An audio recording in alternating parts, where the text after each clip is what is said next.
ষষ্ঠ শ্রেণীর কিছু অবজেক্টিভ টাইপ কোয়েশ্চেন। 1 বছরে 3/4 অংশ ইকুয়ালস টু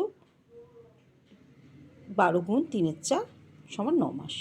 দুটি প্রকৃত ভগ্নাংশের গুণফল সর্বদা প্রকৃত ভগ্নাংশই হবে। এক সংখ্যার অনন্যক সেই সংখ্যারই সমান হবে।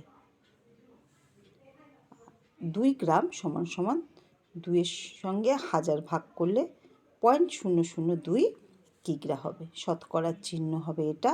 পরস্পর মৌলিক সংখ্যার গসাগু সবসময় একই হবে 1। -22 এর পরম মান হবে 22। 11-র বর্গ হচ্ছে 11-র সঙ্গে 11 গুণ করব 121। সমবাহু ত্রিভুজের 3টি কোণের অনুপাত, সমবাহু ত্রিভুজের 3টে বাহু সমান, তাই জন্য কোণগুলো সমান 60:60:60, 1:1:1। সমবাহু ত্রিভুজের 3টি প্রতিসম রেখা আছে, আমি এটা একে পাশের ছবিতে বুঝিয়ে দিয়েছি। 7 ওয়াটের গসাগু একই হবে। 5কে ট্যালিমার্কে লিখলে হয় 4টে দাগ দেবো, তারপর দাগটাকে কেটে দেবো এরকম। এবি রশ্মির প্রান্তবিন্দুর সংখ্যা একটি। বৃত্তের ব্যাস 10 সেন্টিমিটার হলে ব্যাসার্ধ হবে 10কে 2 দিয়ে ভাগ করে 5 সেন্টিমিটার। 2 ও 5-এর অনুপাতটি, এটি কি অনুপাত? লঘু অনুপাত।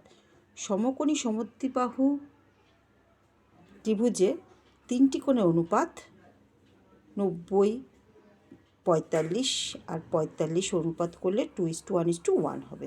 চতুর্ভুজে 4টে কোণের সমষ্টি 360 ডিগ্রি।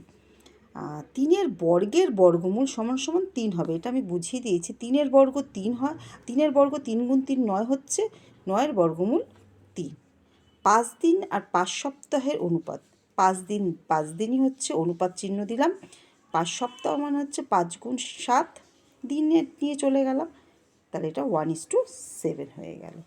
আর 7:2 এর ব্যস্ত অনুপাত হবে ঠিক উল্টো, 2:7।